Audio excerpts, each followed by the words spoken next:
General, good morning. Good morning. But your microphone de kakra ma na obetumi atwe aba wanim kakra. Aha. Okay. Na empomboko de. Nyame adom me ho ye pa. Yeshia ya che. Se da bia yeshia e free ho anu asesa ogina bia. Se ba bia yeshia ya o se sa ya na ne ya se bishia. Ngiri say next one ye bishia so now different place. I had a crofo abo matenase o. Ayo, say nyanchi ya bia. But party what is saying? Nyame adom ye ho ye pa. Reorganization na shase e go super. Okay.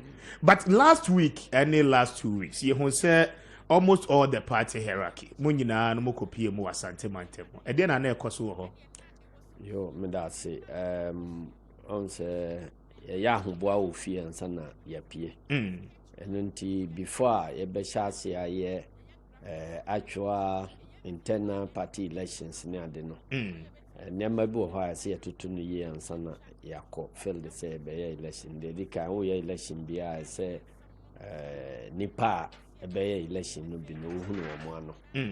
Nti ebrebia no ye call back ne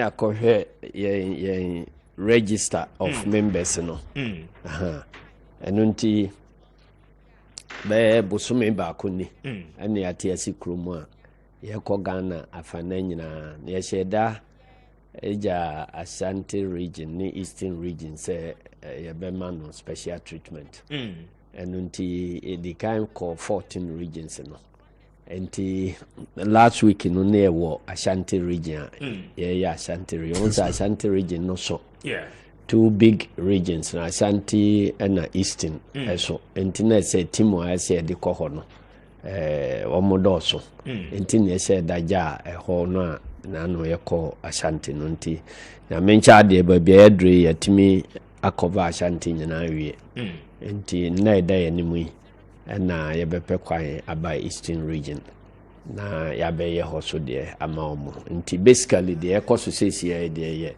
replacement of identification, which is the party card registration. Party card registration. Okay. But in here, they say Ashanti region, amunya over 26%. You know, and then I'm motivating more shaping a lot of people in line ahead of 2024 in getting more votes. Say party bia no na need as one say obenya more votes. Inti activity bia obeye bia no. The objective back on but you need to organize the party well. We be me identify on for now one cry say we no me enko for answer na wo na akope bia beka ho enu na enye first time enya 26% yanya 30% cry over 30% cry pay in Ashanti region nti enye big deal. Okay. We hope say they organize it very well anyway. As I see it mean 40% of Ashanti region. The more grassroots for no air canon and no pay me bisa pa. And say my catchy it looks as if say Martin Homa NPP cry na womo buy mono womo starting womo elections ejamo. Edi enti amo as a major opposition party no mo delay mo processes na consider ben na mo be sha se ato aba from the branch level. I'm say MPP for competition. Competition number about and yeah, how we organize internally because Obia constitution is different. Into Obia kwanya offer so so different. Into say Obi constitution say sabre say we elections. Now Obi so dey different no dini dey china wo di at that point, no, just say, Mama, the two constitutions and son of a competition. The only point here competition, and it's about to address near competing. According to your constitution, no, there, you go so, Kosua, BBBR. But this year, the year before, mobile started more internal elections, no? It depends on the. They say, the time where be party identification. Once the processes, no, it be a and no formal foundation for all the other processes. Okay. And until so, if you get that foundation wrong, the edition no superstructure no nyina be wrong. And until I say bre ewo foundation no. Ebi na make identifying your people and isolate omo ye infiltrators no ne and the other very very key. This one to me and yes ade no anya no correct ya. Every hoko bia obi bia but so we hope say you betimi awie your registration yi na yetimi etimi aye branch elections at least this year. The aka ye branch elections we are. The aka to aso no bia no eno de 1 month cry it me. Okay. Enye big day but branch ho na ye be focus upon ya say bro. Aha Kessben 92.9 Kumasi ni Asante Mantem wuti edifa Kessben 93.3 so TV ni so Kessben TV afi no join ni yani Ora Johnson Asiedu Nketiah General Mosquito General Secretary of the National Democratic Congress NDC ana edi nkomo anopay enti ma wo messages no emra General you be national issues ni so but after the 2020 general elections there were key issues ebaya na we need the Techiman South mo court issue ewo ho no akosi say the see ye ewo enzema is it Lembele and maybe ye referee constituency ba mekai maame no wono so ni case Jomro yes Jomro wono so ni case no akosi say and bra yenim say ascend not so Bomra should be an appeals court etroni application no away key issues are now when the actually wo court ni ade ni nyina no Techiman South yemfa no nhase akosi say Techiman South ye go so pa na ekoye so pa mai na for strategic reasons inti my says this is a free court to hokra me address press BM. Okay.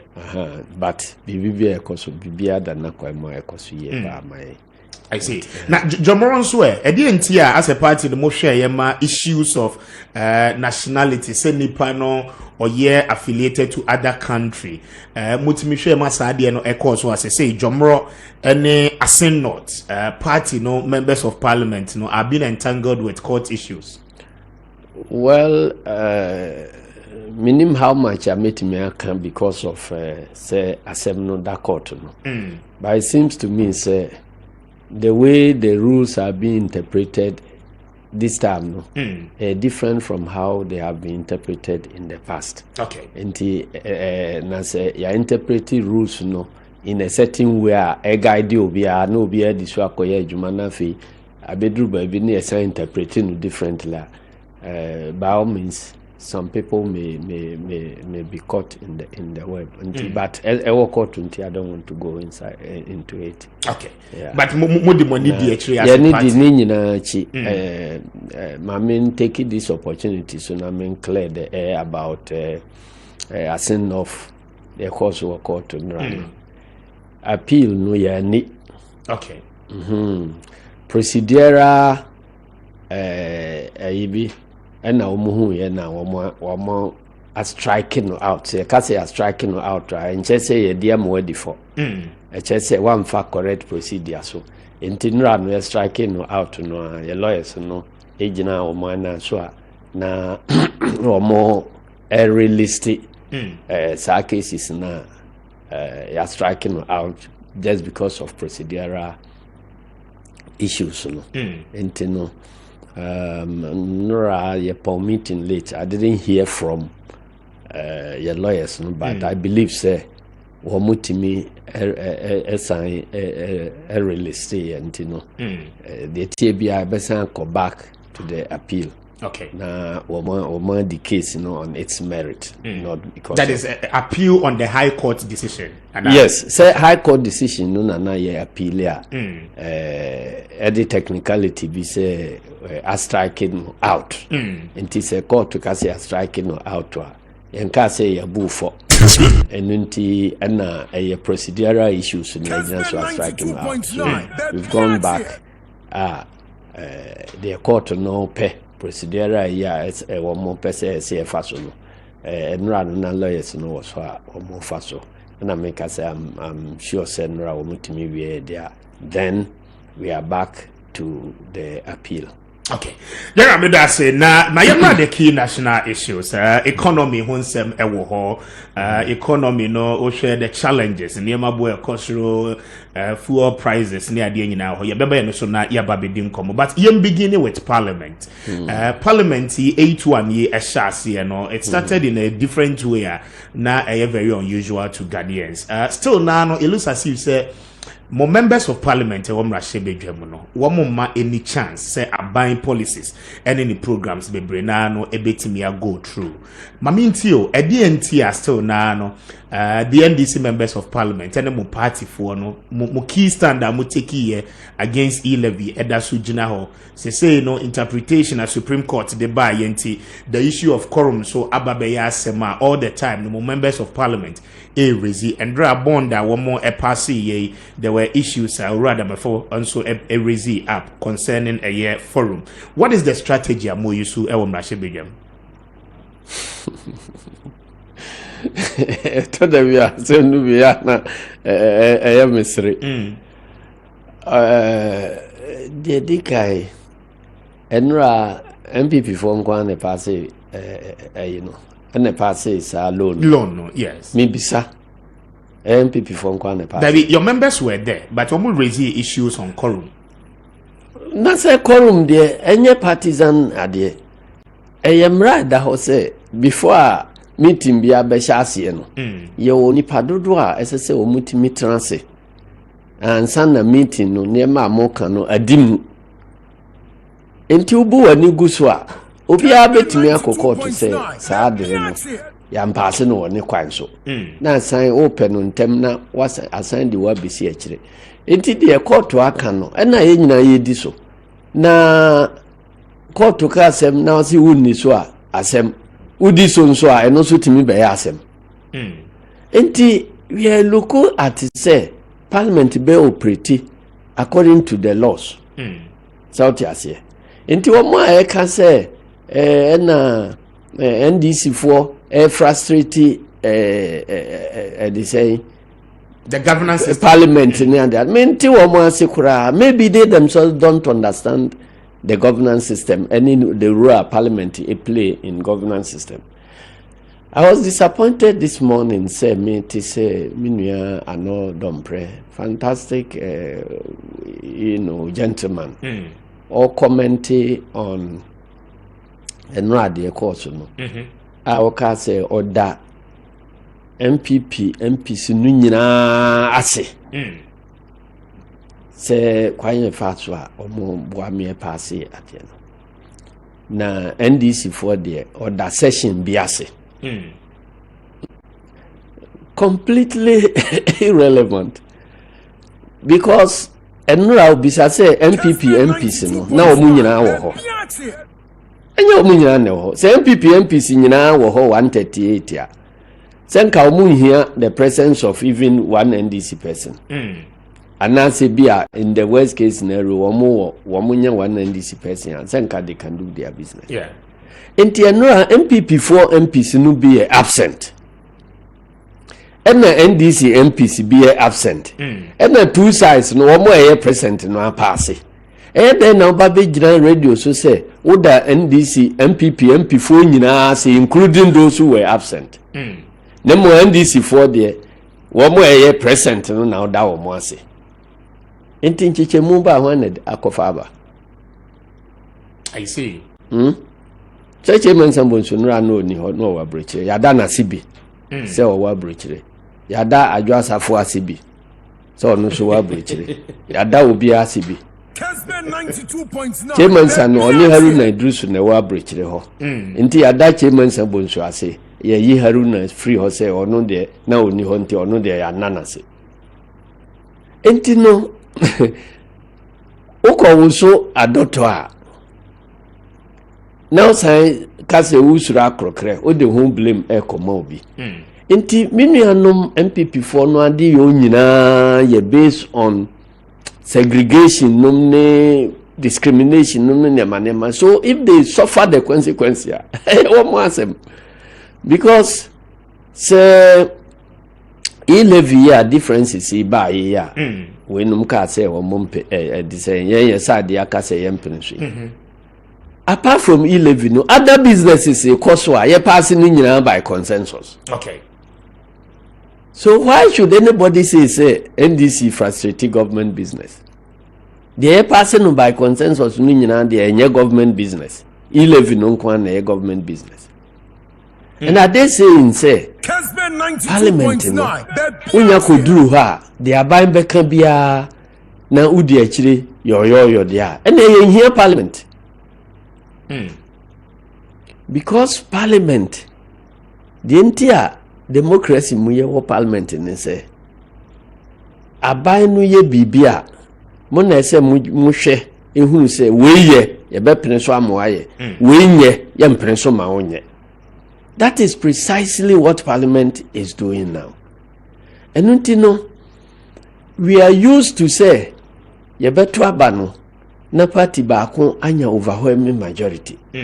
Inti bibia, executive no di beba bia yesi approve. And the Parliament for kaye den, completely useless. So what I say?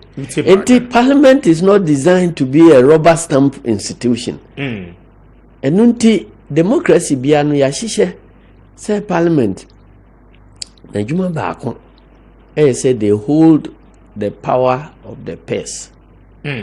Power of the purse is say Parliament ne wotumi say yetimi itwato ejiji sika.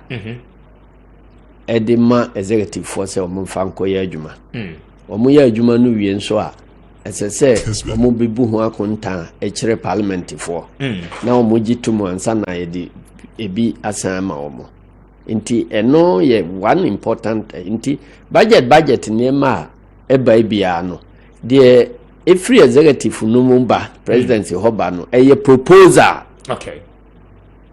Nti no Parliament energy budget tum nti Parliament tumi na budget de ya adwuma nti president no proposal de odi beba minister of finance ni anyina wo proposal na Parliament na gi budget tum enu nti se o ko propose ade de ba na Parliament egitum esusu se ehanye Parliament no mum na se wo bo na ba so se o ye na adwuma yie because bibia odi beba bia se ye mfa nkwa ene na chese ye nhia Parliament na o nipa etua o muka no mo ho nimfa so de to so bi Parliament adwuma ba ko ye oversight se de meka no se president ne na pamfo no ye adwuma bia wo mo ye bia no Parliament na se frɛ minister for no from time to time ebisa o mo se ye hu se o ye saa de we nyina so ne se na o de ye inti brabe chechire mu kire ye na ye nko chechire mu kire amanfo. Okay. Inti se bibi ekobone ewo amamu bi mu Parliament eche se na Parliament entimi ankorete eche se Parliament ni nye na dwuma yie enu nti na ye wo bibi a ye friend Auditor General. Yeah. Nti Auditor General no ono ye officer of Parliament nipa bebre nim by constitutional arrangement no Auditor General no oye Parliament prosini Auditor General onya adwuma under presidency. Okay. Enti no sika Parliament e twade ama executive say wo mfa nkoye adwuma no owi anu asoma ne prosini no say onko hwe akire kwanya wo mfa so disika no ye adwuma no mfa ho report mra ni nyina so mfre nipa akohwe wo mo adwuma na wo meyi ano enu nti na ohu se Auditor General's report ebre bia no ye de ma Parliament ye mfa nkoma presidency. So bibia draft bia de be ma presidency bia na che se nipa bia wo mo ya indite wo mu no e gina so ama wo mo akwanya se query ni ebra be ya no so but final ne kwa mu pa se ye Parliament adwuma hu se aban bia sinkete se mempe Auditor General we mi kotu na free ho a eche se o avoid accountability. I see. Inti sana Parliament nyuma no te e na afi so se ye be pa obi amana kodi di brekasi bi wo oman no mu eti say ministers they say Supreme Court judges ene ayi no nyina no eye parliament adwuma say ye hwe wo mo background pefe e carry wo mo hwe say ensusu ya president de abase nipa we nkoye adwuma we no nipa no ofata na say omfata so otimase enu nti eno so say parliament ya hwe mo anye sa adwuma no yie na wonya wrong person to be a minister who blame no be by parliament so okay enti sa ne ma no nyina wo say parliament ya sorry minister we yempe no ye di minister biaba yemfa no nye minister president ya nominate yemfa no nye minister na parliament fo bi gira mu den based on solid evidence say nipa no mfata ense so okoye minister no bi gina nchen ti mamufuo gina nchen say o say aban no business ya anti mamufuo no bi wo mu ntiase then it is wo mu nti parliament adwuma sa na wo mu nti parliament adwuma say nti parliament one of the most misunderstood institutions ya wo manum na ye wo adwuma ye esese NCC num ne ade num nyina no anka ye empower wo mo na wo mutimi ekyekere parliament adwuma na se megidi se NCC fo atimi ekyekere parliament adwuma na se ye ama timamufo no atinu ye a anka nema bebre wo ha ekoso a ye create impression say parliament frustrate aban adwuma no nka ene ayi for timamufo no ombebo parliament for abaso rather but then the okay nyina no in time past ye hu ekwan ya parliament no afaso aye na adwuma in a stable democracy from the Fourth Republic wo share the ekoso say because of the equal numbers and as the hang parliament are quite unique, unlike the days where na NDC were absolute majority wo mutime pass your mobile NPP were absolute majority bibia no e go through because they have the numbers to do that. But baby a yegina mpempenswe no ye nisa to me no party in power and nisa to me no mrashebedem opposition so mo nisa to me no and it has to be Giorgio but ekwan mo befa so mo be ye adwuma abom ma cordiality no abano Ghana for enhu ni sa and the impression no ayenya no ene se NDC mrashebedwafo no mayem ho tintintintin mo mpese aban no bibi obebia no ebekoso especially the second term na me kire say sa configuration of parliament now no yes a position in a better position as a parliament say you betimi aye adwuma na constitution no dia ma parliament no okay because in the past no say aban oti akonwa so control majority a parliament ntimi nye adwuma SSA enti sa configuration we na presented the best opportunity say enya adwuma enti adwuma na wo mo ye no people should not misconstrue it to mean say wo mo frustrate aban business but because ya used to say aban bia de bibi ba na akoturu because of majority no ene ya face scrutiny no obi interpret say a frustration of government business that is not the case so ultimately na oya Kessben 92.9 the den yonsu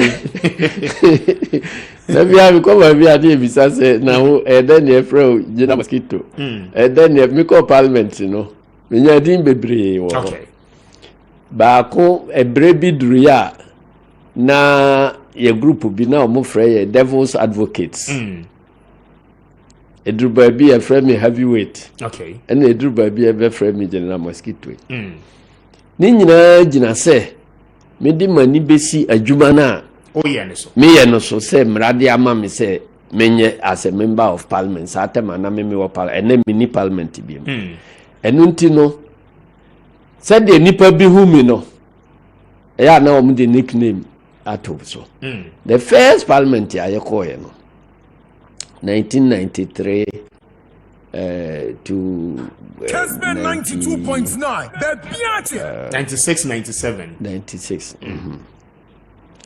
Satem o kai say nuanu MPP for anko parliament no be enti ekoto aba no party Nketiah eka ho me to ye no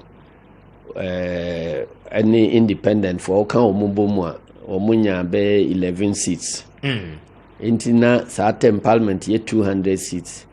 Inti 189 na omu nyina ye NDC for.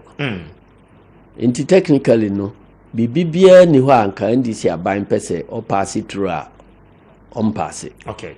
So ye ni enuanum bi me Kwasi Kedem Austin Game Thomas Yeboah Nana Boatiabra, a group of people Salas Mensa no me and ade. And na ye ka say parliament no ye controlled by NDC nkwa saa no a. Ya hwe ya executive for no ebe bully parliament no a adwuma asese ye by way of scrutiny ne ma yentimi nye. Inti ye be form opposition within NDC or parliament. Inti ene ti ku or parliament ho se aban di bibia ba yemfa ho se ye nyina free NDC party no ye behwe se ebe ya de a edane kwamu anya saa ye bebo atu agu. Inti saa tem no na ye nuanom minister fo a wo mo wa ban mu no wo mo hu ye se ye bad boys. And now mo to ye din devil's advocates. Okay. Sure. Ba ye nam saa yo so eye adwuma no ma parliament no nya credibility. Enunti after by 2000 also or 2004 British scholar bi ba be research wo ye parliament no ho say 3 parliaments ana aba 92 to 96 there and 97 to the same 2000 there in 2000 to 2004 there no or assess sa 3 parliaments no ahwe the most effective the adwuma ye ni and ade no the ranking no first 96 to 2000 MPP for no be join any engagements and no be join any osafuma for no ade no. Okay. Surprisingly, the second most effective no the na NDC for nko a dominating no because of adwuma ayeye no. Enunti President Kufuor the na from 2000 2004 no enu na last because were parameters say laws are passing quite fast so scrutinizing the manum and the ade nyina enu na ehwe so na rank. Enunti no I'm just saying this to demonstrate say parliament should not be a rubber stamp. Parliament ya ade a ode ade ba esese o mu hwe mu yie na efifi mu enti se bibi boni aban no nya kwan ye ne ma boni ma kromfo ho kire wo mo wo ne ma bi ho a na che se ne foundation no eni se sa ne ma no pass no parliament ma kwa ma eko a wo mo anhwe unstop the SSC stop ene ama the SSC enya kwa komunu ya ma kwa mananko na so in a nutshell no, this current parliament it's like say we will rediscover the real purpose of parliament but obi kuta to me na say we getting used to say to me no in a certain way for a long time officer no normal way of doing business enti say obi kuta to me no be for so aja there is always friction. Yes, but I have confidence. So party NDC ne wa ban mu and ye face situation ye face here. Would you have said same? Why not? About the president challenges are say even while my party had absolute majority, no, me sorry any group BT and make sure say parliament be na juma nye bibia odi be ba ne be pass it through. Let me give you one example. Yet to about 92 no we no. Before yebe buwe parliament 7 January 93 no. Aban ye budget bi austerity budget bia na Ghana nyina wo mo frɛ no killer budget. Professor Kwasi Botwe na no ye minister. To petrol muni niema bi immediately before the inauguration. Kessben. Inti yako parliament hono. Now the first challenge ni say, as a parliament, do we have the right to reverse some of the painful measures? Inti ya na chese adia parliament intimi pass retroactive legislation. Okay. Enu nti no adia ya pass wi ansa na omo wo ye ndie intimi nya ho hwe. Ene ejai ma eno ekoso. Within 3 months, in those days, now buying an ounce of petrol ball. Within 3 months, you were Professor Butcher signed a budget review, and was it 6 months or so? Yeah, or the budget review by proposed fuel price increase, and also boom, or the account or the Abba Parliament. Kessben 92.9. Inti yen devil's advocate for no. Yesi enya adwuma na enya adwuma. Omo si o ye nyina ya aban na nim begu ase de be na yesi enya adwuma otom. Inti yen no ye manfo na to abaman as individuals. We recognize the pain and omo go through. Enti yen tra ho en endorse we e ma na increase wo mo pain no yen ti ase. Edunti Satema Mikan, na President Rollins, afeya said the amanfo esisro no o man mu. Na wachenji abeye President Hatton was chairman of PNC. Wabeye President of the Republic. Inti still who no ewom. Na o mo hura yen. Besi ya nya adwuma. Inti ya anya adwuma. Inti omuka say yenkoto aba ye mobilize yenkofo. E shout to no kese pa. Parliament. Maybe mother. And now omuka say okay, it is sad ya yenye division.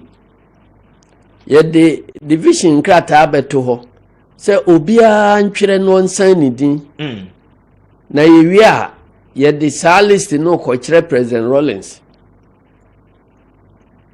Now I have Satam now. Say na emo ehu.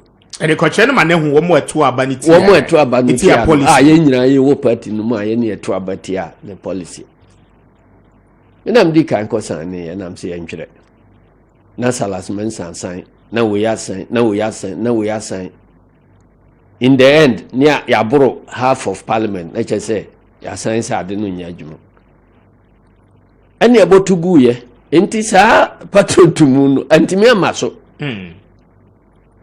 So timanse. Mitio. Sa abai no mu nti wo mo ko ba has amaso o man no be collapse enye de ye boti aye no. Wo mo ko e ko revise ye. O man no se collapse ya Nketiah. Ni nyina ye prioritization. Nti odi bibi ba na esi we no enye ne hauni kokosi semu a Obianka say wase wadwuma because say wo mo represent amanfo no ntimi anchechire mu a na bibi boni besi wi a na fe wakọ akojan ho say minim ho hwe unim ho bibi. This is the time to effect the correction. Say if something is wrong, speak up. Enunti so yebo tugu ya nya adwuma. Issue be signed by say yeah, was it vetting of ministers? Ministers here, you disqualify womo. Ewo tamo na NDC nko dominate parliament. Why 89 MPs no? Womo do so change all the other from other parliaments no be seen no. Ministers no parliament in disqualify ministers be brisada. Because the Obiba, transit. So I have served on this appointment committee for all my years in parliament. Inti the Obiba na ye be hwehwe ne niema mu coffee. Omfata.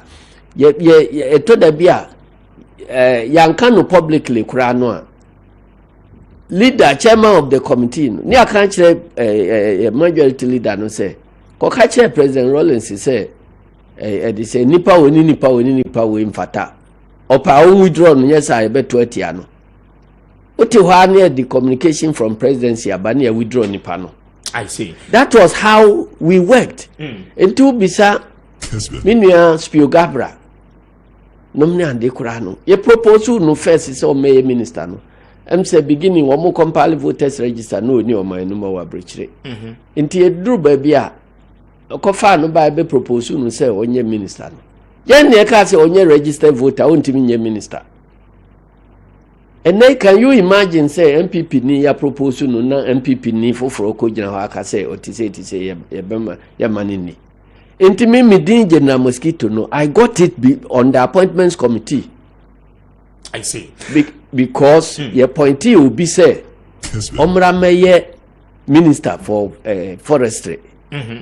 Asa nipa no so minim say wakoye financial controller wo mem timber company pen. What this car wo ha me yi na di summary dismissal. Ena watimi ape kwa mbiswa faswa ura parliament ya na ya be point no say onu meye minister of forestry so. But no ye NDC ni. Debi. Okay. Obeye minister there. Na che say mem timber ya yi na di no nyina so kra e san be hye na se. Can you imagine say sa if or na managers ya omu yi na di no yeso enu minister wi ade be chen omo wo mem timber se wo. And Timika said, look, these are the documents. Aquano, well, we are there. How can we use, we endorse a thief who say, oh, may minister? Intimate, yes, Inti Kuyama, the same, you can say, judgments and Numinanti, as you say, your cock and President Kufo near withdrawn. And now, more called threaten President Kufo. Say, withdraw no or also obey reacting in certain ways in a manner be obey expose to a secrets bit said they can their Japan no threatening and into also ultimate threatening enti ya pursue ya me am call for na wo me party mu a wo support me no ebi withdraw mako sa anti kodru ba bi na che say me kwa na makoye rebel parliament ho. But ye persist ya ma produce documents ya ya ma last minute okojina parliament yo at that time no then on why oh nipa bia with the right to what can them no honorable Sekufo no ye MP for MP for Asuna for North. Okay. Mem. Enunti no. Yama. Me chrome for bran have for 4 year press conference. I have for 4 year press conferences. Didi matem yan kochi mintum. Me say abaya juma me chrome near ye dinu ye minister na me ami jina ho etete no ne ade ade. Nti we no yati bida. Because those who don't understand no. One by your margin said the oh ye no. O say Omayejuma. But who now we Omayejuma ye? Then there was another one. Mukta Bamba. Meaning free the same constituency. And they appointed no deputy minister for presidential affairs. And then also ne ho SMBPA. And I make her say, Papa infantase muye no minister. Behasem ukrom ni pa o wakujina bajomba biaka kokase omfatase o ye minister. And someone me firm a whole records nyina wo parliament and someone me kind of me can say me the me no me feel say in the interest of President Kufo because who pointing nipa no e de na koto o presidency ho ankasa and the records wa ya on every say or claim to be what he is not. Inti ati said there obi akoma panel so say oye doctor wabra onye doctor enunti say such a person be ye deputy minister or presidency ho a obetimi an ye niema bim asem abeto eno kikiri asim ye nipa bone for akire ye de kofa ono ne den de kofa chief imam so na ode ono so be pankramofo no ewo ho NDC MPP fo nyina anchew nti omoto aba no famu ajimamanu ya ne covid ya semu o tema obe minister for the first time mi jira mua say akwai wa committee adeɛ we ni adeɛ we perjury wa committee perjury before the committee nti omfata na nipa opkope minister di no ahya ase edi tro no etro no bedi na chi a mana di akowura ban mu ebeba be ha oman yi da bi ehun records nyina wo parliament ho ono nso omukoye ye ejusu traba appeals ne manema nyina nti eno no confirm by only 2 votes ajmamanu no ena bamba de nkramofo no be support ye na pass no within 3 months scandal APA ne say bamba na call for the president for signature e dey go check bi so and be a big issue obi say Asiedu Nketiah o kan am say obi ameka nkyere me maybe I'm koko na montie. I see. General, what you part of the those things, you know, obi ya ye bedi na them at the time wa oye no. But they are the very things here ebe ensure the nation's health. What man say? The health of our democracy. Oh yeah, ye bedi wa them, but e nema enu ne boa me build the democracy. Enu pa ho at that time the entire yetimi ma sa forest minister no ntimi ameya adwuma no ye boaboa loans bi ni ande ade di gu ho se yempaase a na enim se ebe ha ban no pa break ya ye kono ye ntimi ensan makra na system na collapse ena ban no so insist se kromfonko ye minister ana ade ba se drop kromfo no na yempaase loans no eno na etimi fa so ma ye drop kromfo na etimi pass loans no so tiase me too it is a jaya anka you know the nation would have been worse off bambano scandal no okotomu no ena afi ye yinadi in a very disgraceful manner and also identity abino reputation because deputy minister for presidential affairs and also free ho sa minister here ajumama no ni na mo na wa be health minister covid insensemu nya setro no di ya na me ka ho ansem no eno na adi na chi a anka covid scandals we nyina emma I see say wanya kwanya me deputy minister at that time enti no o plant ade a what you plant no eno na harvest. I see. Maybe also be na the parliament there no SC ho. It is only 26 minutes after 8. Afraid we join here. This is Kessben 92.9. Asante mante mo mutie for Kessben FM so 93.3 and afi Kessben TV across the country. Mo nyina no mo share. Many the general secretary of the NDC. Ura Asiedu Nketiah and AD Nkomo YouTube and pay mo amuhwe nyina no many general na AD Nkomo Facebook for mo join here nyina so anope bedamonyi na ase handle no Kessben TV wo YouTube and Facebook Kessben TV Facebook Kessben FM 92.9 a lot of messages and anope mode aba ye wie parliament de no tew na afi yaba economy ne so na many general me eden kobo no esi general we are part of the parliamentary service board the relationship a war speaker Alban Bagbin any Owura Joseph for say wusuntem to the extent say and no Owura Bagbin to kwanya won fanechi enyane deputies no I'm told say Owura Kofi Ato the chief of staff won the office one no the chief jano what is the current state board no na mo approve say sa niema no enkoso and our speaker no at his own whims and caprices and he decided say wobeye sadian and how is the board managing the relationship between Owura Bagbin and the deputies no yo mendasi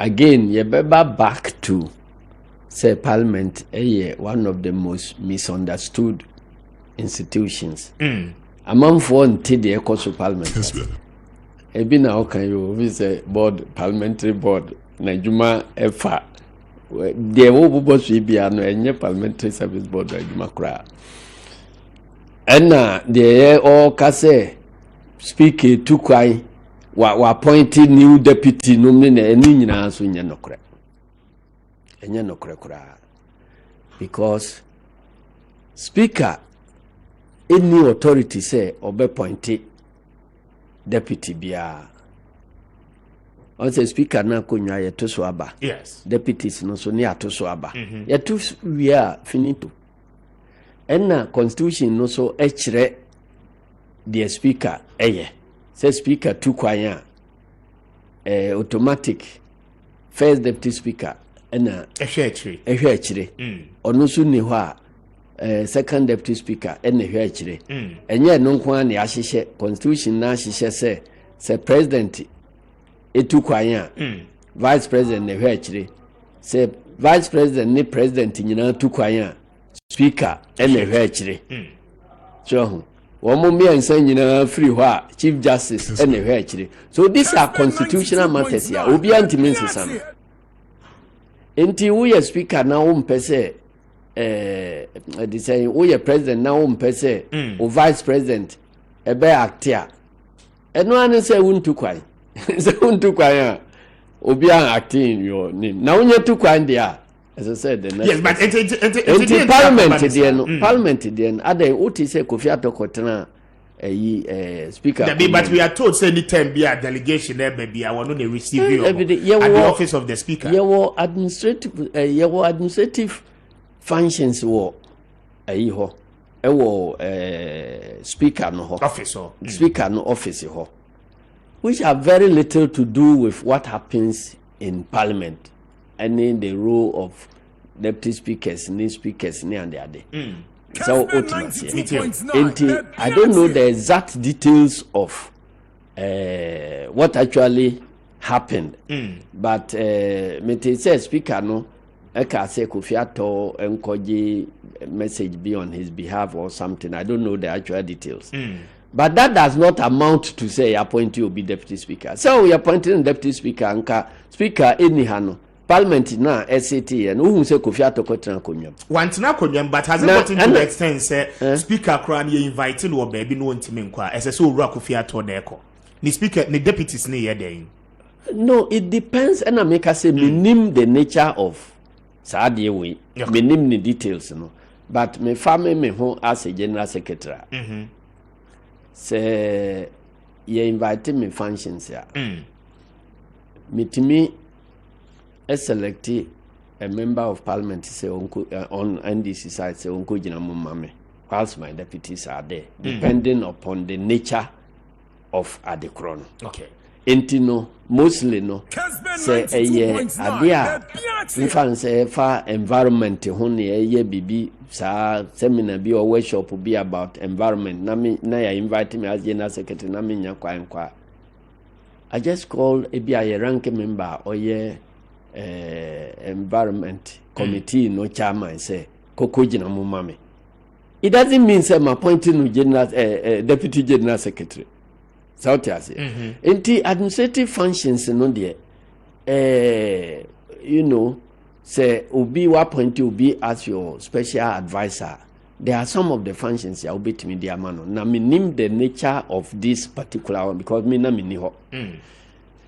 Having said that, you know, I am saying say backbone speaker backbone ono ankasa ni to me be as otimi pointed deputy enti so bia na se nipa nso ya appointing deputy anti backbone empese oja nachi ema ni deputy said the mo kan ya senka sa nipa no backbone free ha no nka parliament seat no nka ohun se Kofi Ato akotena konwam enti those who are making this noise no whilst they know say or say we show a second deputy speaker and now we continue presiding in the absence of Bagbin no into be catch or say Bagbin appointed another deputy and now deputy aside the presiding duty of the speaker no and you might be brain na aka no or been enyusu ni deputies no the impression created no and is deliberately or undermining the deputies no one person no be adwuma me I don't from where I sit as a board member no yes majuma mfa the relationship between Bagbene the deputies you another level and also ye administration the management ankasa of parliament na ebia Bagbene the deputies ne ayifu nyina enka ho eno ebewie wo clerk of parliament so as the bureaucratic head or parliament is very structured. Yes. One more functions ya one more ye. And na yewo other structures ya. Speaker any the deputies in so etime ya no even majority leader minority leader kura and so one more authority so enru ho. And yewo nema majority leader minority leader any man one more caucuses any one more whips near you so etime asia eya and also speaker omam and untino if you don't know the details of what actually happened there difficult say as a board member so say ye be kwa boa ama ya approve policies any yi for parliament. We don't participate in policy implementation. Untino yajuma and affect what happens in day-to-day activities and what happens day-to-day running of parliament and no ewo ho ye mfa ho and na there happen ewo parliament house chamber numun so by way of law making ni parliament perform the functions so yes you need rule bi awo ho enti say ye appointed board member na say unim these things here ubekwa akokiriti ayi bibi no mo ebi kwa obetimi ye continue chairman of the board of the corporation no akoje akonwa atena eho I say yeah another competing chief executive now no that is not it. Who are playing no completely different what at the policy level but I'm saying say whatever happens whether in speaker's office or whatever no say ubetimi aka say obi ya appointing deputy speaker no na speaker ni ho a oti akonwa ma preside over parliament. I haven't seen that. I see. Enti nipa oyes a publication no nyina finally on speaker Kessben na kwantuo no ha mo adwen as a party as I say ha Ghana nyina adwen because onko enye pleasure trips na oko yade na abebo no ene hia se osane ho yade enti se ha yadwen as I say ha yadwen se ye speaker yare na kwaye be fa so a obenya hoden na djuma na ye nim se de Kessben si ye na djuma no wa beto aso aye but omo ye no te se de Kessben 92.9 se ono kra na pe na ya otimi sorry free ha ebi kra nka se na nsan mu e ba se ese yi o sheda free ha se de be ya vote so beti nom ne nema and unfortunately the Supreme Court to cry in their ruling omo insinuate say opportunistic absence of the speaker completely unwarranted and completely unfortunate because I didn't expect to say sa comment no ebetimi amba from the mouth of the justices lordship the justices because Ebasa you are descending into the arena of controversy and now you should hold yourself above politics. 92.9 So to the extent say because ruling no cry justifies ya anya no say there party bi benya advantage over we no man all those parts of the judgment no nyina completely unwarranted. So enti said back to your question no high adwin say yade abebo no enimba bia yade no free but as I say osane ho yade. Okay, and that is why what is doing. I'm not sure say Kessben or no enjoy sa yade no enunti obi be gina so ablemu no for say oyare. So otu kwan ya ni sika ne ne spending why na approve say parliament will budget. Yes, and a parliament will conditions edaho enunti no otu kwan ya he doesn't need to go and say me pese ya na me pese say bia medical expenses ya yes say evidence ye wo ho ena de bebre clerk no agina so aye na adwuma it may or may not involve Kessben himself in any way enti say ekokoba say bia esese etua hospital bi bail. All they need to know is say nipa odi nachi so to kwaya nipa di nachi. Omo edi nachi no yebe process it. Na de aba na yetua to the hospital. And no does not come to the board. No. Yeah, a management function. And your board was some cry. My economy so, but my main kind messages in the kakra aba. Aha, Kessben is only 39 minutes after 8 a.m. This is 92.9, 93.3. So, Uti war across the country. Asante Mantemunin in Patem. Kessben TV across the country. Kessben FM 92.9 on Facebook. Kessben TV on Facebook and as well Kessben TV on YouTube. Mini Kwame Appiah Kobe, Mr. Speaker, many the General Secretary of the NDC, and Anope Yedi and Komo. A lot of messages. Anope Mode Abba. Mamin Kai Kakrana Afe, Mini Asiedu Nketiah, Emra, a year. The issues on the economy, the issues of hardships and difficulties. Say Yebeko IMF and I say Yenkono Yeba and also Cecilia. We say good morning, Mr. Speaker. I want you to ask what we are doing as a reality, as a country. The fuel prices are far too much. Government want us to park our cars or what? What do they want us to do? One for within and Kaho Medasi. We say good morning, Mr. Speaker. I'm enjoying your show at Nzima East. Please, Mr. Speaker, I want you to ask the authorities of GES why the TNT of JHS teachers haven't been paid after the CPP workshop. Okay, the GES has to pay them and then pay them their bonuses as well. And what they abba. We say good morning, Mr. Speaker. Achiame Mafia say and what they abba. I say should we keep quiet as a people, not to talk about the hardship and difficulties we are facing, but take concern of the economy? Dani Edwe Friziama Ewonzima Anna Edeba Dani Medase. Mamin Kai Facebook messages in Bina Afeyen to us. Nana LP said, Mr. Speaker, good morning. I'm reaching you from Dubai. God bless you. I love General Secretary Asiedu Nketiah. Nyame Enshanupa. He has done well with his thoughts. Brahim was good morning, Mr. Speaker. I have love for the man you are interviewing today.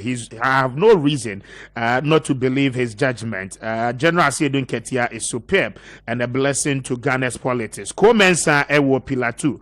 Asiedu Nketiah Kojoso Koda na NDC they never again they will never come to power. Regards to Professor Christopher Hamia Akomfi and then Mr. Boachi Eja, former energy minister.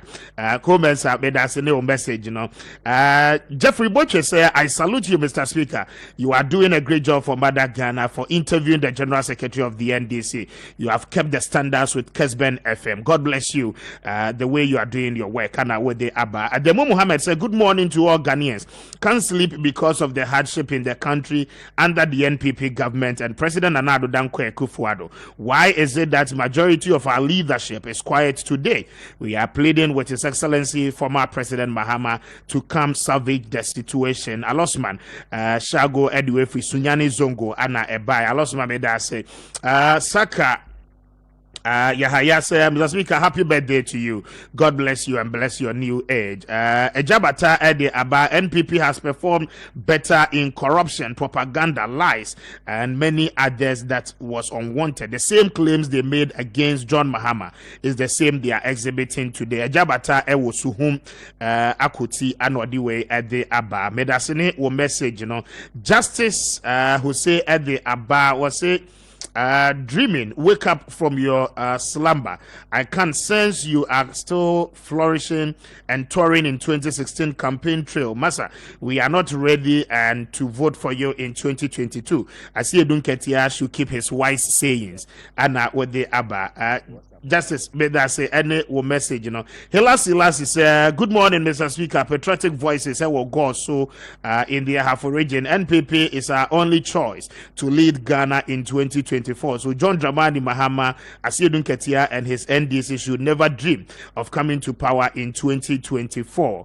And with the Abasu Sumaila Malik about 2024, JDM will come and save Ghana. Eunice Odey is watching. May that say, Honorable Akwesi Che Mensa says, Asiedu Nketiah is the General Secretary of the NDC and he has spoken well from his bottom of his heart, but should note that what they are doing today will surely come back at them tomorrow. And I would about a lot of messages, bringing us to 43 minutes after 8 a.m. This is Kessben FM 92.9. Keep the messages coming. You can kind at the amount. Then yeba a year economy no eso na afi yetimi edin komo. But now say what's a commenter? Robert Samoa ayedi afa mo former running mate no.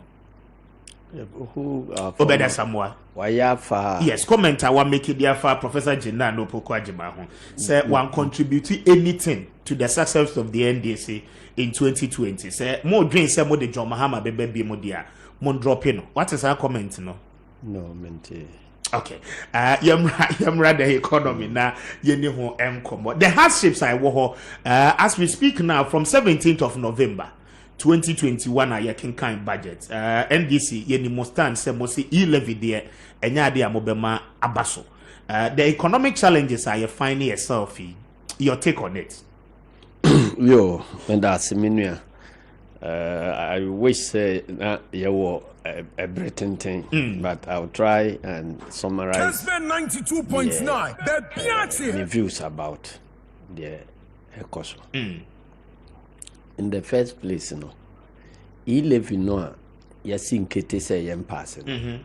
It reminds me about stand there, make us say for be take here during the first parliament here, even though na nyina wo one party mo a yigina say this one there enya adwuma sa atem no the same threat see economy no be good say one ya they say yes no you build an economy for nipa na etimu no enti say economy no be ya ma nipa na wu a when they be take economy when they be enjoy the benefits of the economy enti no time bia wo ya say who calibrate carefully say in your desire to do certain things the end result no yama citizens no enti say druba bi na citizens no nyina minhu one policy a unite Ghanaians from rank and file across parties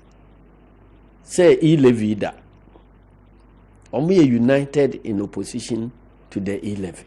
I see. And until no say abaya we are sensitive to public opinion. Anka wa no say who say there is no economic policy obeka say any alternative. Until we pushi bibina amanfo say no. It could happen say enti ase na womonte. You good but womonte ase. If you are convinced say you good you pull back na what me are convincing pano and then you come like the way we did with the VAT no ye dey bano na be more painful than this one e-levy no and the first ye dey but near him say eno na ye the future of the country. We're very convinced in our minds.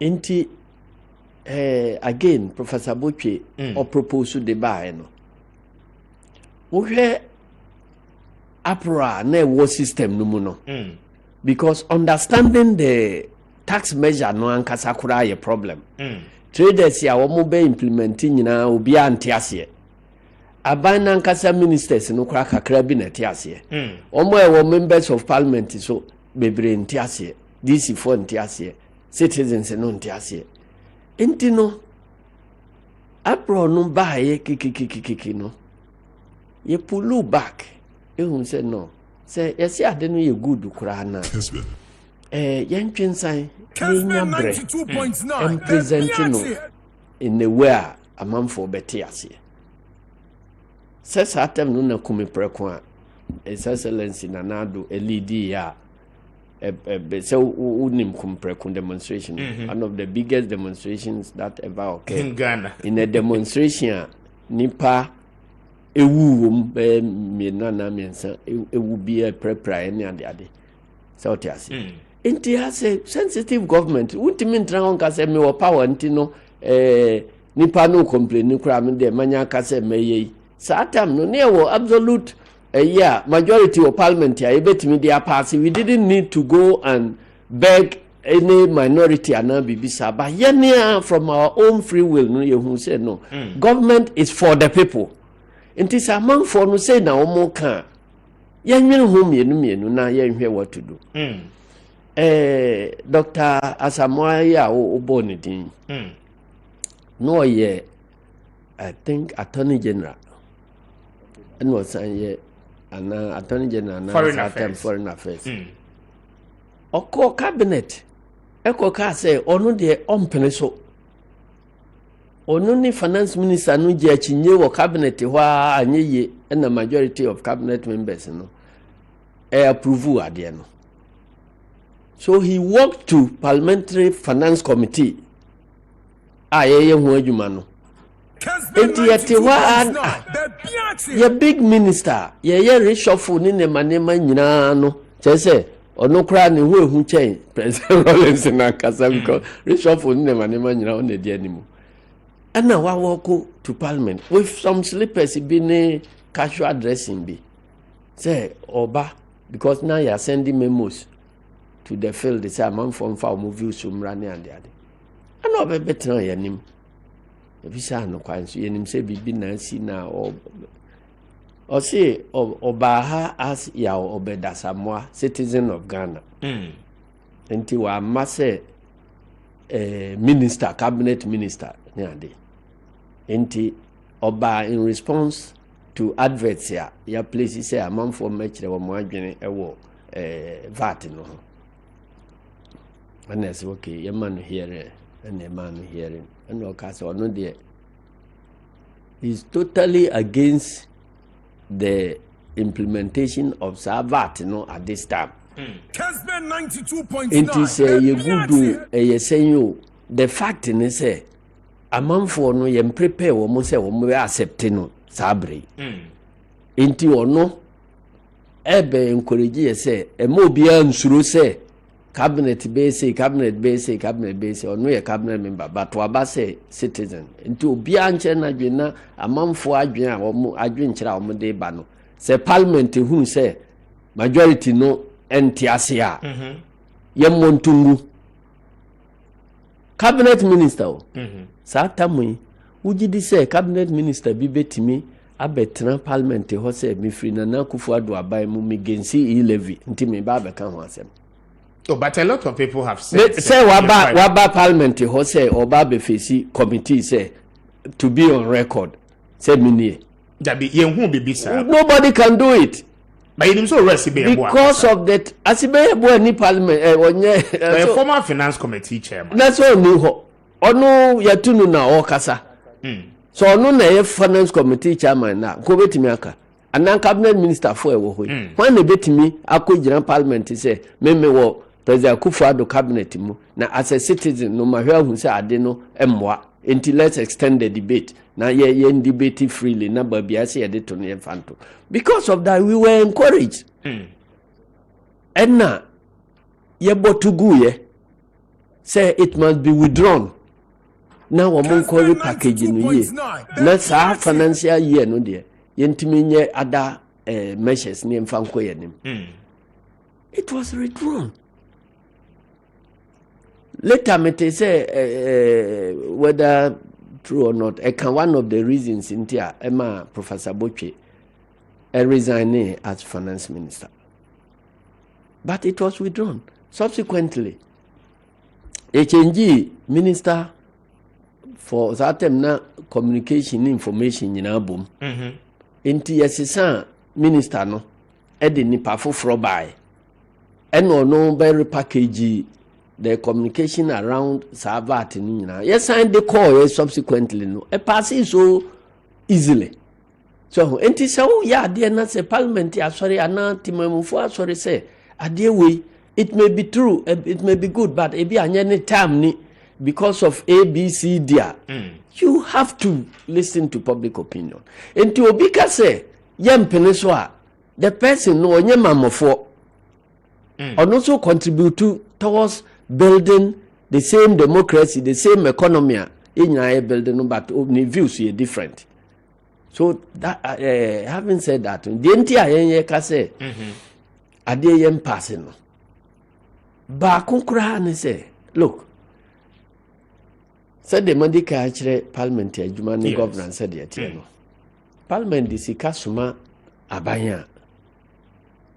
A yen say abay no bebusa can who conta a Parliament. And until oversight responsibilities of Parliament.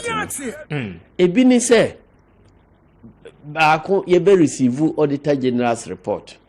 And no, na expenditure ne manu nyina atwa me bi kura etimi 1 year or 2 years after. And no post-mortem. But the happen real time, ne say, ADBC na evidence bi abase enkoye. Parliament to me, at the same sector minister no say, bra, be church and Saudi we mu. Na say at the body be na ekoso a omatimi stop. Enko danwie na aseye wie no na yakose ye koye postmortem. Ana be chire policy we mu de nti awoye. This government no persistently. Womu bunu say sa request for accountability no. Womu pa na womu beye. I didn't hear about cancer because unse COVID ibaye. Ehon sika abai no number bia say COVID. Eno na be higher adwema problems ya yewo mu nyina yewo. First now say COVID in Kwao. Then say yeah, Ukraine start here. Afi COVID no crack from you see Ukraine. Entino. And now behind the COVID. And now ukontan so that ho kire say COVID sika e dia bre o man we no. E do so change the o man no say wa hwere no COVID. Enti bebu sika no nyina ho akonta na Ghana fo nyina hunu se COVID no say na ha yen sika say so na nam COVID no so baaye enunti na ho kire we ya ba nti momo aye na yenye eda ne kwamu. Yes, but general, what's a parliament adwuma na say yes, what reach now there are statutory ways of doing this. Accountability in the finance minister parliament biya no in the previous year no wachrew the sikano ye de year unya a total breakdown ocean budget 2022 appendices ni mo uhu the breakdowns of some of these figures. Then again there was statutory bodies in parliament. Your friend is a public accounts committee ewo Auditor General ye na dwuma wi or the report beko where the kan say Auditor General no parliament process ni a wono no beko akọhwe say sika ye de ma aban no aban ayusu no wone kwan so ada enti enti a ye ntwen 2020 Auditor General report aba COVID no I presume say some of the expenditure ye no SSA capture 2021 the ye nimsa afia ye wura mu ebeba the expenditure nyina COVID-19 the Auditor General's report must capture public accounts committee ebetina so ayenhwehwemu edienti prepare ye ho se yensama parliament and court committee foforo ma president any executive ni mechi yo menu amenda say the make say again back to the principal issue I raise is among for parliament adwuma say Sami kasa ma chere Auditor General. Yes. The oye. A chere bia public accounts committee. The oye. And other committees. Standing committees and select committees. Ebia we na juma oye. Enunti asem no ba. And now he asem no na hu say asem we committee be na ya eye. Enunti no the omo ye no and say Auditor General na juma oye said the mandika kan this ade no twam but says ansa na Auditor General the home report to aba and na eto da bi so a budget de ya wo kan say obema account of previous expenditure no. Yes. In actual fact, previous expenditure no and now what you say ultimately approve current expenditure. So what you say. Precisely because of previous expenditure no. And no nanti asie ma ese brabe chire mu na yentimi proceeding approve we ya. Ya na about to agree. Because COVID expenditure. To begin with, there was under declaration about Sika Aba. Okay. The Free World Bank buy.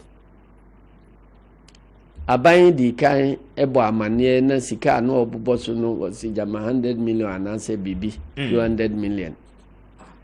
So it had to take the country director of World Bank to come out to correct Abayin say asema o kanu nye no correct.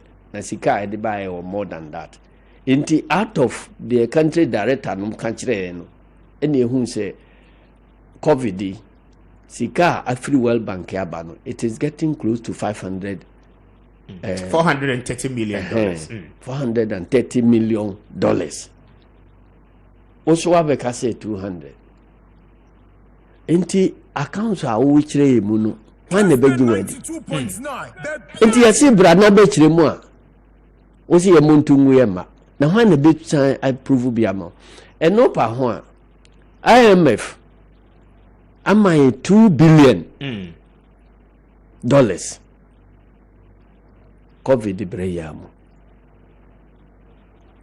yeni ma de aye eno pa ho a Bank of Ghana nkasa nso etwa sika e de aba COVID e de aboa eno free ho a Heritage Fund ya na ye ton oil a sika ye jai e de to ho se ye de bebo nchirima ho brane ande ade and also I don't remember the about $250 or $280 million and also parliament man quite mauko withdraw it.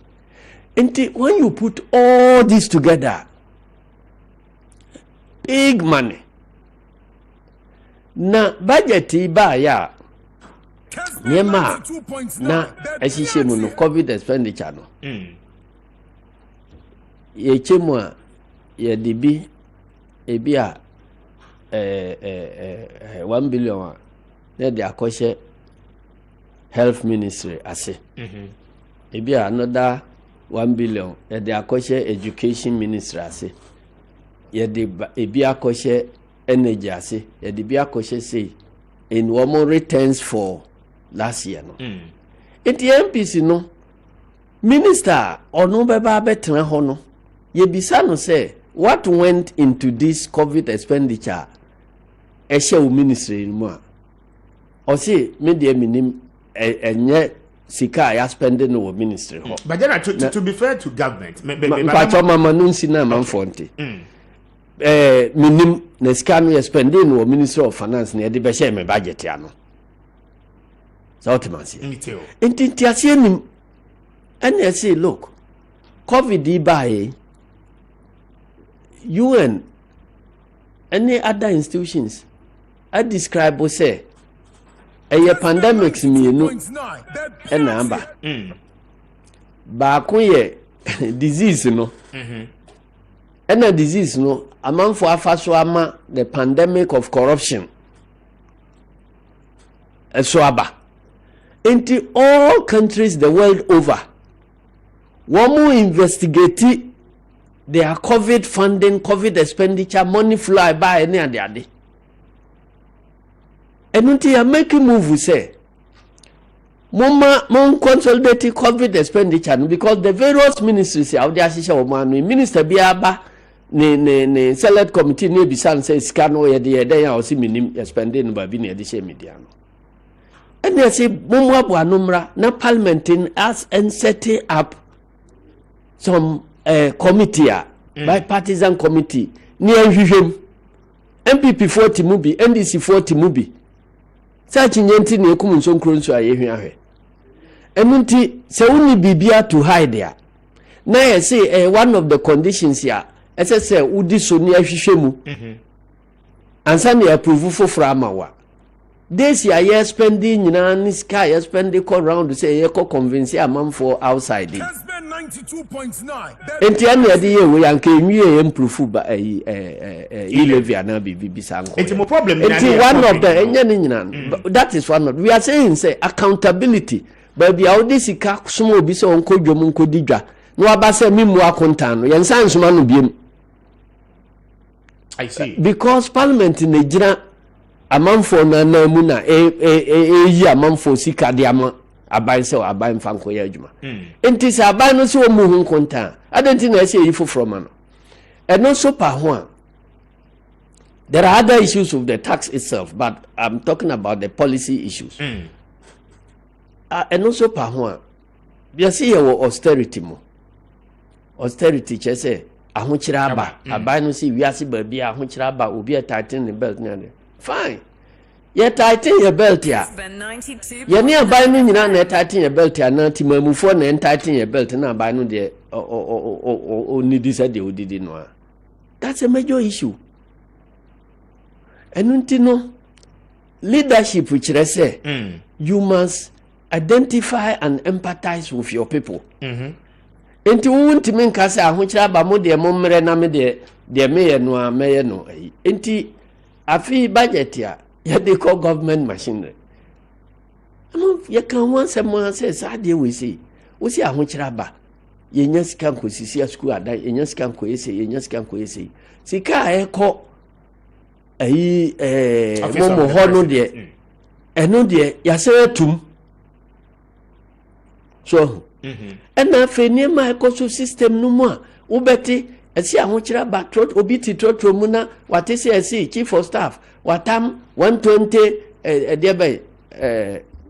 1000 de akoto adwasafo account mu wakodo donate say ama say enti what impression are you creating?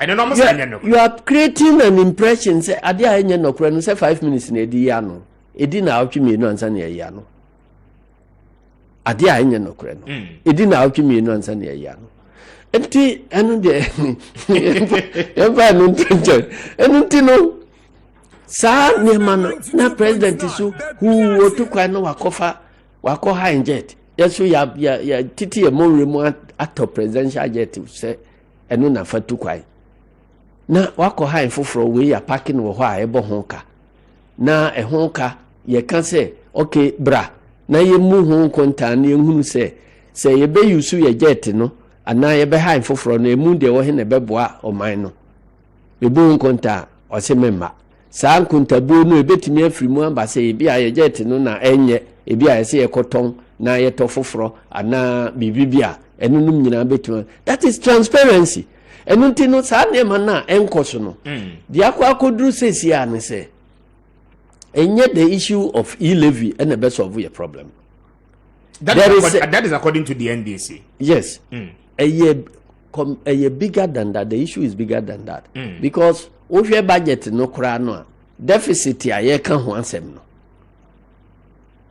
over 40 something billion and only deficit ya kan ho ansem no na e-levy less than 7 billion we say eno na ye nya ya nka all these problems nyina be solve enti no lack of candor with citizens Emma trusting you and bearing any hardship in the system no difficult okay because nipa no or sacrifice no nim say me gidi say sacrifice e be lead to the heaven no me leader no ka pain no bearable but nipa no onye sure say sacrifice ya also on sacrifice no e be lead to baby a o promises here e be lead no na pain no aye double enti ebi no then mami misa we ansan what was ye bafu on so because amanyofo mo de fuel prices na politics actually in terms of accountability to be very sincere and to be very fair with the government aban say COVID-19 by yenim about 3 weeks of lockdown. Aban change you, aban chen kania. We no every honoma, aban say my hot meals, aban CC emergency centers, isolation centers, disease control centers, and the account. On top of it, aban tuya edumaya foka for the times na womotifi na all this cost, general, we cannot overlook it. Say aban anyashi during the COVID season. Entino sika eba aban se munyina no, aban no edibia for baby and aban munipa ana afesika no atinas. We cannot assume in with that impression. Asema me kan no na oto aso yi o. Niam a obobo so yi nyina no. Yesi bra. Na fa beto ho say aduane no ne boye sei. Ensuo no ne boye sei. Akatua ntumu no ne insurance to health workers ne boye sei. We boye sei. Enti yakeka sisi ani no. Sika anya enu nie.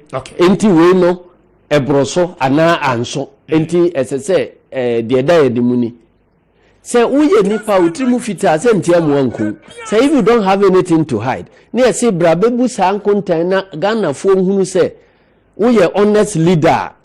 Womo discuss ma wa. Wode koye de womo pe na ednie menfa bimfa babia anti nema amabobbo so nyina no. We bo nie. Say ye kan aduane a. Say enye se ni din aduane no a na de abuka o. Aduane no oto sen ehemfa na ochicheye. Eno num nyina ye detailed accounts no. Eno nti eno na ye hwehwe se aban se waye. Eno se bebu hu kontan ne ehunu se waye. Se ye bo abaso a se ne abo abaso. Ye pesika no bia so so a se ne ye di bia so so. Na se mempene so me hwehwe mu dia. Na che se bibi wom. I see. Let us say it is only 9 minutes after 9. This is Kessben FM 92.9, 93.3. Kessben TV on Facebook and YouTube. O messages no edos. Nkomonso e wa no edos. But your body tete na general so asore so akwakoto na juma. So general two things na ka me pese yere. Full bo ana afei over the weekend, and I know fear that basic question that you try mono, or mampanyin and the ministers, no, and some members of parliament, echo retreat, will pay the say. As they say, Abaya Kamayati, say, there is going to be a major review of government flagship programs. A bit is a free SHS, planting for food and jobs, any the akanina. Just this morning, graphical report is even the Council of State, Ajia to mope the difficulties are you woman, say. Allowances are the mom no one more teso by 20%. Mamintio on that decision any retreater by call nafa fuel and tumuno said the sea corner and the prices no faso so mami na yen fancy. Also nina no I say ye bremi they are spending parliament one day. But we see a major issue pa. Yeah. They were say in who say obi ahwe ase a ye kohwe baby oso ntiye enye baby akohwe no baby oso ntiye no na course no free enti de ye omu nyina ye bi se hu se ansa na ye betimi ahwe se ye be free mu ye bi se hu se de be na de yakom so na de yakom no na aban no eye economical with the truth because say ya de bo na ni diagnosis no e kire se we ene de ba ya ena okoto saade no ho aduro na yade abo na utiri payo o se mi kotodwe na yeme ya na obi koto aduro abrewa se akoba mu a yade sasra kotodwe so ana wo yamu to o se mi kotodwe na yeme ya obekọ akoto aduro ade beba be wasa ukotodwe so and solve problem no. Until we have to go back and find out babia yesonti ya ene ya ba be hwe he temo yesonti ni nyina so Kessben 92.9 but a brain say you betimi akom I hope say in another engagement no you betimi abe transia deal with economy nankasa. Okay, one of the challenges here ye diabedru de diabedru the saying rebasing of the economy in 2018. Okay, you know, because now before 2018 because of the effect of single spine pay policy at President Kufuor now so or no anim say ento no and no now so they to workers itrimu inti eba no we were forced by implement workers name disturbances on the labor front and they are ready to implement inti implement kodru baby plus energy crisis eba na and they no the big problems about economy no inti enema ye ko senche nomne ade adea na in the end antintam na san ko yi say kope IMF na omuso emu ya ne omushi share program ene ye ya inti by the time I go 2016 election no ye nyina nim say if we spent money throw money recklessly into the system we could win the election easily. But we were conscious about, say, if we need election new year, we will be faced with a disastrous economy.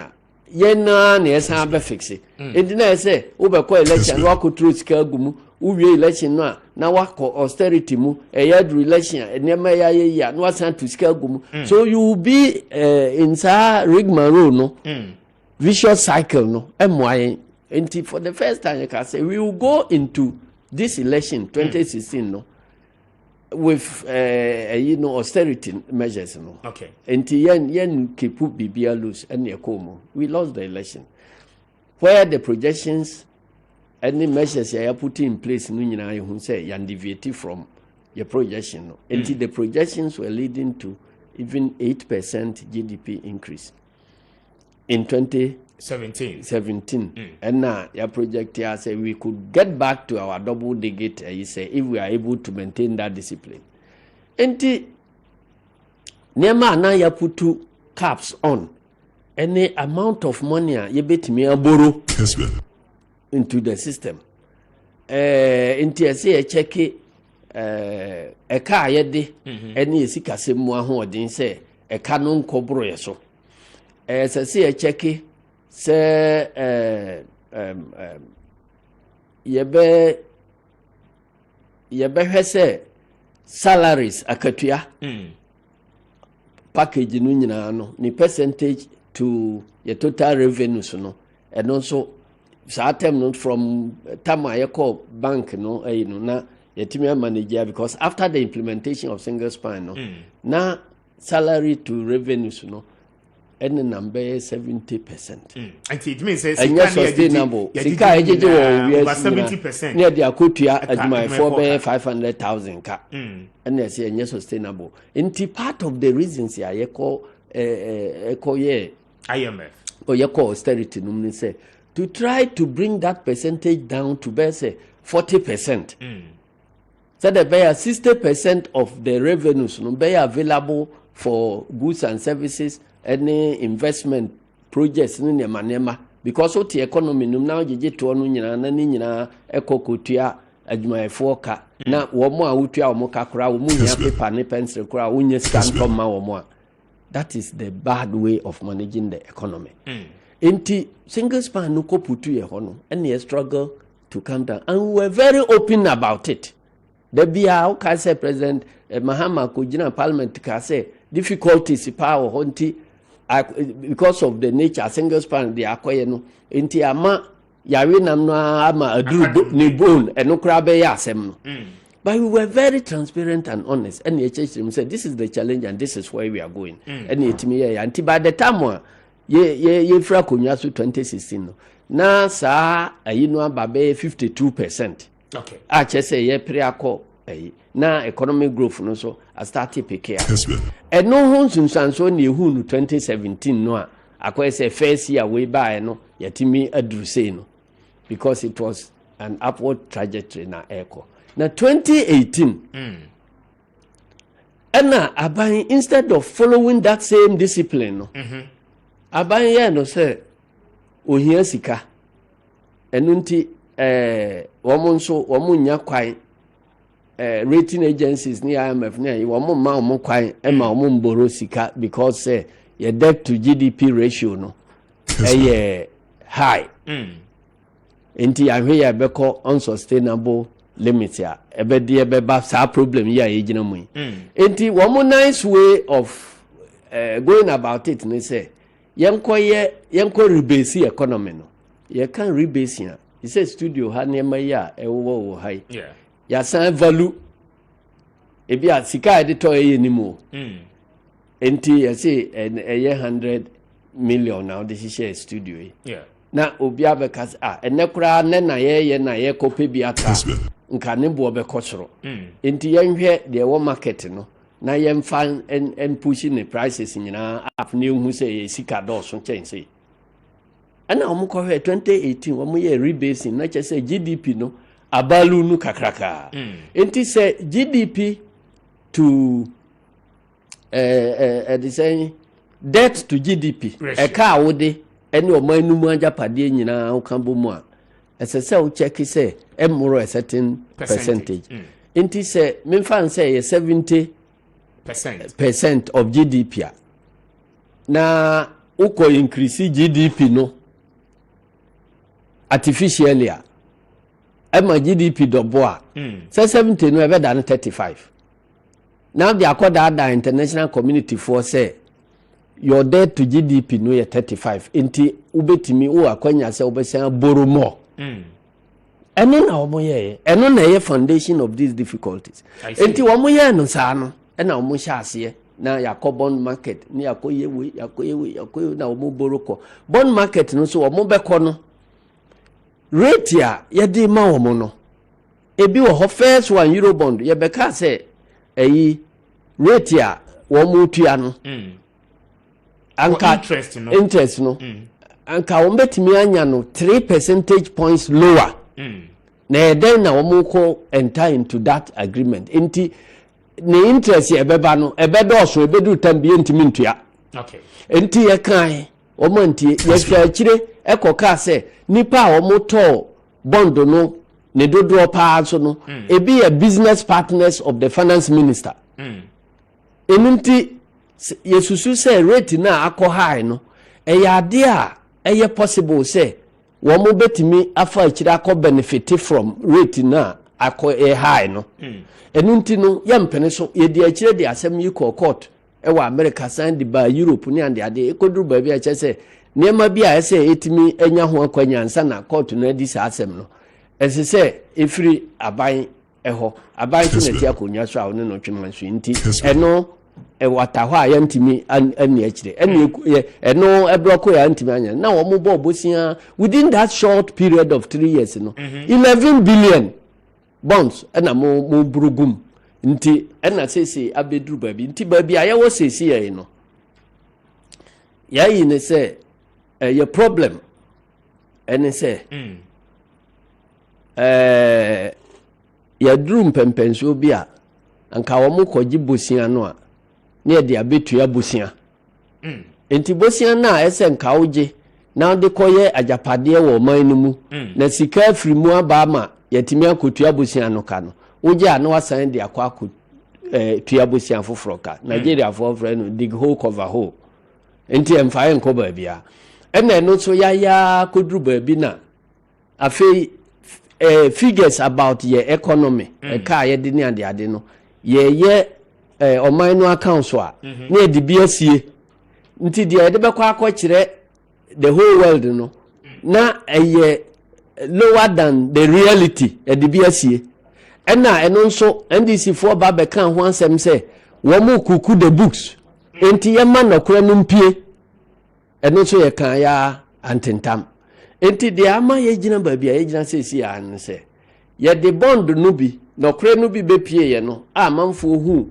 the real state of our economy ye de bond no bi ko say ye kwa koton e de apebosia e na ye de koton ye once na kura mesi so say obeto enti international community ni nyina buye say ye yare nkadene enti ye duru ba bia obi de ni sika ebeto oman no bond na obema ebosia ese so ohwe ne hu ye because there is a risk say yentimi ntu ayaka eno na rating agencies no so abeka say nanka ye wo middle income economy ba bia ye wo no nanka ye wo B+ anti B+ no e ma ya ho den say etimi ko ekoje private money from private banks ne and ade de boa economy no say o ma downgrade ya abasi eno so saa do no a shut up say yentimi nkoje sika from private banks ena wubu nkonta no gu ho budget ya de abai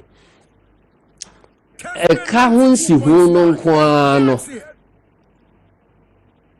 be half of yesika yejiji nyina yebejiji nyina da bi sika income yebejiji nyina no okay say yejiji nyina to ya revenue target including 11 num ne ade nyina ye kambo mu a sika ebenya no emufa ye de kotua bosia na ya bono recklessly a ensi hu no abepi so wo ho no ye de kwa kotua se ya nkwa nkotua eche se akafo no ebetimi akọ court ama court ma order Ghana japade bia wa brichire bia o betimi akoje akoton se wo mo de ete wo mo ka ena half no etua we no akatua no nso a yetua no wo man nya no so kan bo mu a more than half enti wo de niam mienu no kan bo mu a eburu sika no a yebenya from all our taxes kura